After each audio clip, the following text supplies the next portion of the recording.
So my name is Holly Wagner. I am an actress and a writer who just also happens to have epilepsy. So I used to actually work in corporate tax, of all things, but after suffering a breakthrough seizure in 2018, which resulted in me developing really quite horrendous migraines, as a result, I decided on a career change that I felt would perhaps suit my health situation a bit better at the time. And acting had always been a passion of mine after having acted a lot as a child, which I can talk about later as I realise there's a question coming up about that too. But I also work at Escape Hunt Edinburgh, which is part of Escape Hunt, and they are a global escape room company where guests have to solve a variety of puzzles in order to escape a room that's usually themed. So it goes quite well with the acting, actually. But I'm also a non-executive director for Dance Base, National Centre for Dance in Scotland. And then I'm also head of social media and website management for the Muir Maxwell Epilepsy Centre. Obviously, I'm aware that if I get, for example, like a bit too tired or whatever, that can potentially be a seizure trigger for me. I think that as long as I make sure that I know, when I need to take my medication, making sure that I'm an organized person and planning. I think, to be honest, having epilepsy kind of made me like that, because I need to know, obviously, okay, I need to take my medication at this time, and I need to make sure I get enough sleep. I maybe have to have attended certain neurology appointments throughout my life and things like that. So I kind of try and plan and organize my days, make sure that I have time for everything, firstly that I need to do, and then things that I want to do. So I just kind of prioritize, but it can be hard sometimes. I do get quite tired as a result of my medication side effects. But obviously I know I've had plenty of practice with managing it, so it doesn't impact me too much, and I can manage everything that I do, just about, I think. So epilepsy is technically a brain condition in which there is a tendency to have repeated seizures. For anyone that doesn't know what a seizure is, because I'm sure there are some people that aren't sure what that is, it's when there's a disruption of electrical signals in the brain that will result in sudden, abnormal, intense, and excess electrical brain activity. Epilepsy usually occurs most often in the kind of first few years of childhood. However, really it can develop at any time. Technically, anyone can have a seizure at any point in their life. But to be diagnosed with epilepsy, you need to have at least 2 seizures in relatively close succession. And then obviously it has to be diagnosed by an epilepsy specialist. So maybe like a neurologist that specializes in epilepsy. It's quite difficult to diagnose. Usually it's done through an EEG that's then obviously made by an epilepsy specialist. The causes are sometimes not known. We don't really know what caused my epilepsy. They initially thought it was maybe like hormonal, because I was around the age of 12 when I was diagnosed, but that was quickly ruled out. Sometimes it could have been due to a head injury, or maybe if you had like a difficult birth or something. But just to kind of put this into perspective, and this statistic came from Muir Maxwell Epilepsy Centre, I take no credit for it, but up to 70% of children with epilepsy don't know what caused their epilepsy. So, this kind of shows that, a lot of the time the cause is unknown. which can be a wee bit frustrating. In a way, I kind of wish I knew what caused mine, because I kind of feel it would just sort of put it to rest a bit and like, oh, that's what caused it. But hey ho. One thing as well to note, I think a lot of people, if they hear the word seizure, they just automatically assume it's, you know, kind of like convulsing or shaking. But there are actually many types of seizures. And before I had epilepsy, I didn't know about the other types of seizures either. But, you know, some will involve things like the person might look like they're daydreaming or a bit distracted. They might kind of have a loss of awareness or vision, or kind of like a tingling sensation. And I was first contacted by a pediatric neurologist I knew called Richard Chin. And he had seen, so I started up, it's called #epilepsy chats, and it's a monthly Twitter chat on Twitter, where a different epilepsy related topic is chosen by myself and discussed each month with just like the online epilepsy community. And it's a kind of like chance for people to network, and they can obviously send in topic suggestions to me as well, and I will, you know, take that on board and try and select those. But he had seen this chat, and he saw that that it was getting quite a lot of interaction. It was around about, when was it? I think maybe 2017 that I started it, or 2018. So a few years ago now.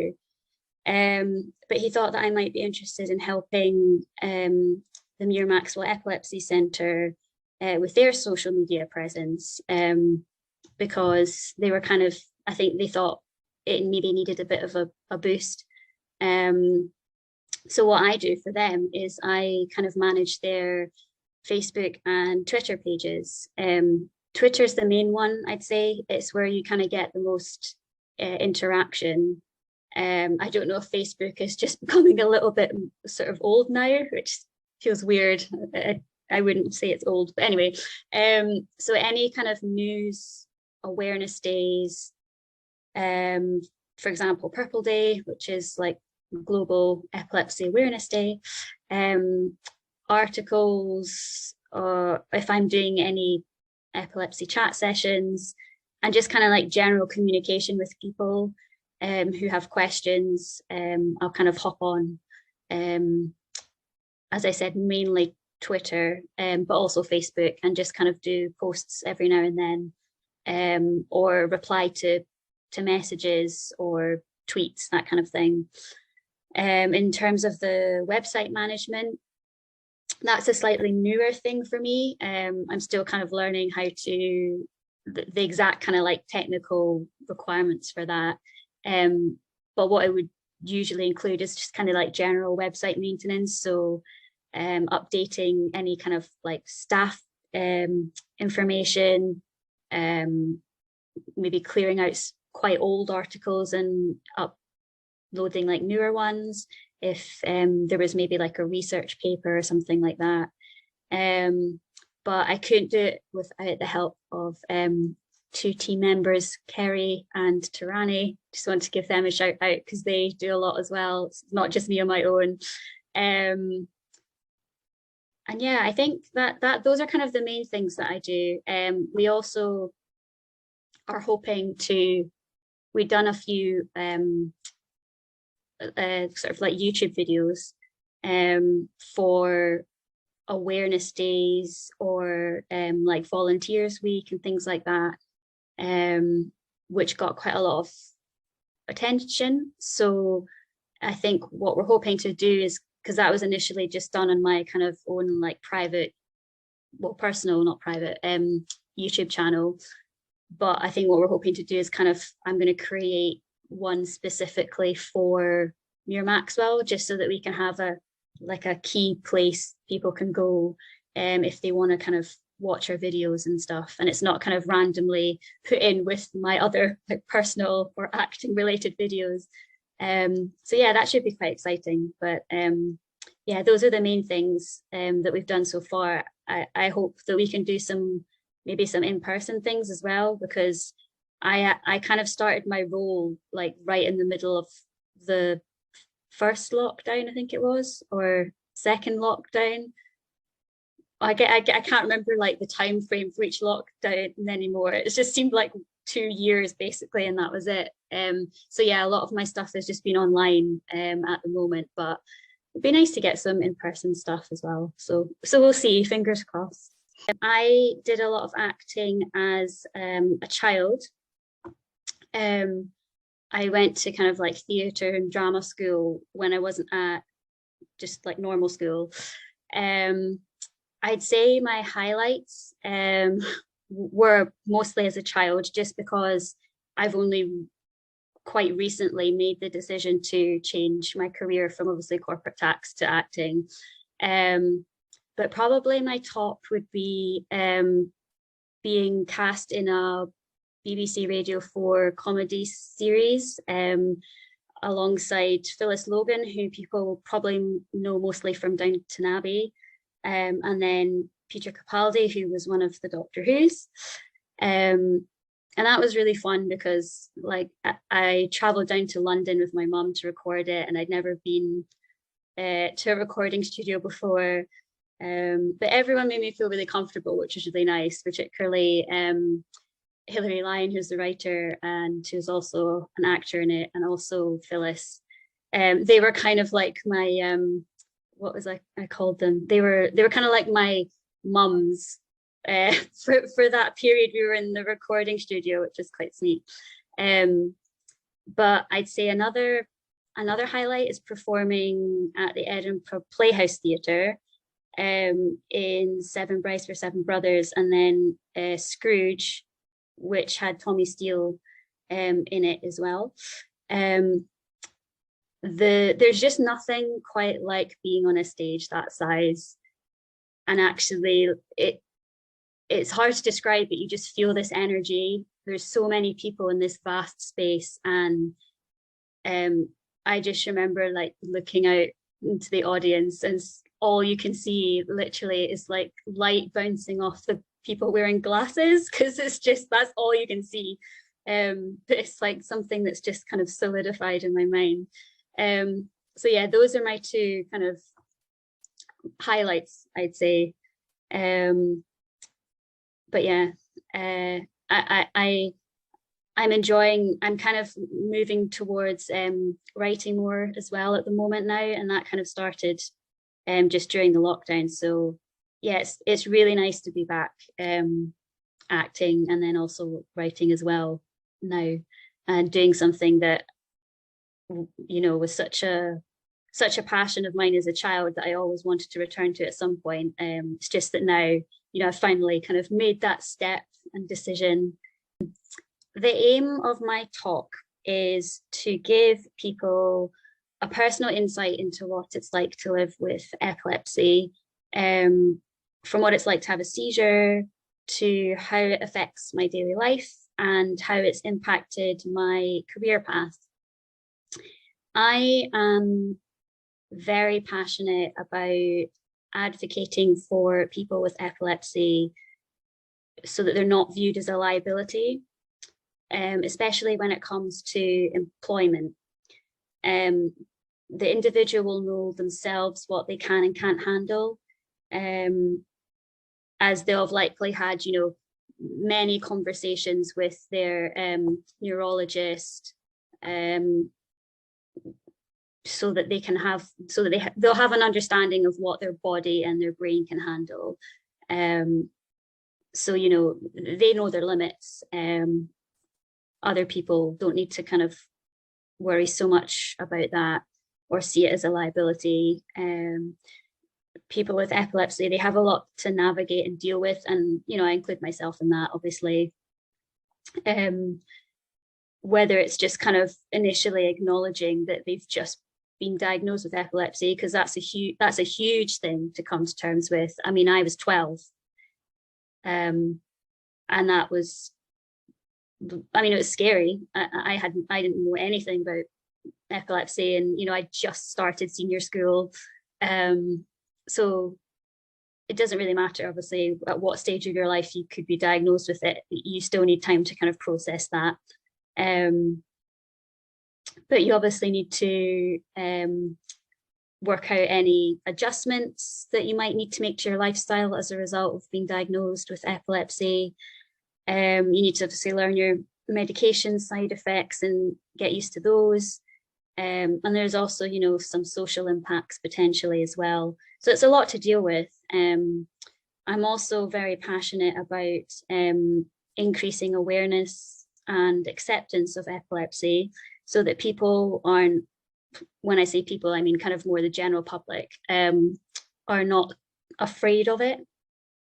And so that those with the condition are not bullied, especially children. When I was diagnosed, I only told a few school friends. To be honest, I had epilepsy precisely because I was scared of being bullied as a result of having epilepsy. Because, I mean, at the end of the day, unfortunately, kids can be a bit mean, and it's kind of hard enough trying to navigate through school, and avoid being potentially bullied, or just navigating through general school without having a medical condition as well. So there was a lot of kind of sort of working through it and dealing with it on my own, rather than being quite open about it, because it takes a while to feel quite comfortable sometimes, I think, before you can kind of be open enough to sort of say, I have this condition, this is how it affects me. So yeah, it was quite a private matter when I was a child. But I've heard some, through epilepsy chats actually, I've heard some really awful stories about people being bullied, unfairly treated, or even isolated purely because they have epilepsy, and it's a condition they can't help having. So how unfair is that? So I want my talk to help people better understand what it's like to walk in the shoes of someone with epilepsy. I want them to know the struggles that a lot of us face, but not to receive pity. That's quite key. It's not kind of a, oh, poor you, because I feel like a lot of people I know with epilepsy, including myself, just they don't want the kind of poor you, like that's so sad. I mean, yeah, it's like hard, but the point of it is just to allow people to kind of empathize with us more, and to increase understanding and awareness, and not just contribute to creating sort of possible barriers in terms of socially or employment wise. There's a lot of people with epilepsy that I've come to know, just primarily again through epilepsy chats, or just kind of like volunteering for various epilepsy charities, and they all have like a lot to deal with on their own, as I've said. So by shedding a bit of light on these things, I want to highlight how strong and capable people with the condition are, because they deserve so much credit. I've come to know so many talented people with epilepsy who are athletes, business people, creatives. So it's clear that they are just as capable at doing things that other people without epilepsy can do. It's just that they might need the odd adjustment here and there, or they just kind of, they have these extra challenges. But a common phrase that's used by not just myself but a lot of people with epilepsy is like, I have epilepsy, but epilepsy doesn't have me. And I love that phrase because I think it's just quite powerful and is a good like wee summary of all of us as you know, a community. I think the brain is a fascinating thing. Ever since being diagnosed with epilepsy, I've been so interested in the brain and how it functions. And I'm sure that my school biology teacher will agree with that. I told her that many times. But I'm aware that there's an argument that disability arises from more kind of societal barriers as opposed to people being disabled as a result of, you know, having an impairment. I can't speak for everyone, obviously. I mean, I'm only speaking from my own experience of having epilepsy, which is obviously a neurological condition. But I imagine that the general overview and hope is the same in that neurodiversity should be talked about. It should be celebrated and not seen as something different with, you know, negative connotations like I know some people with epilepsy have experienced. I think fear and discrimination can often come from a lack of understanding and empathy, which is why raising awareness, such as, you know, through conferences like It Takes All Kinds of Minds, is so important, in my opinion. You want to be able to reduce or ideally remove that fear element and just enhance understanding. You know, for example, and I'll, you know, be quite open about this. I tend to prefer if people get to know me as a person first before I mention I have epilepsy, because sometimes I feel like as soon as you mention it, that's what they'll see. Whereas I sometimes like to refer to the fact that, you know, I have epilepsy as just a little bit of extra information about me.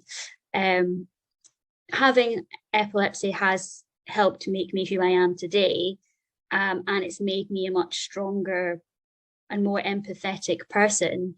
But, you know, it doesn't define me, as I said earlier.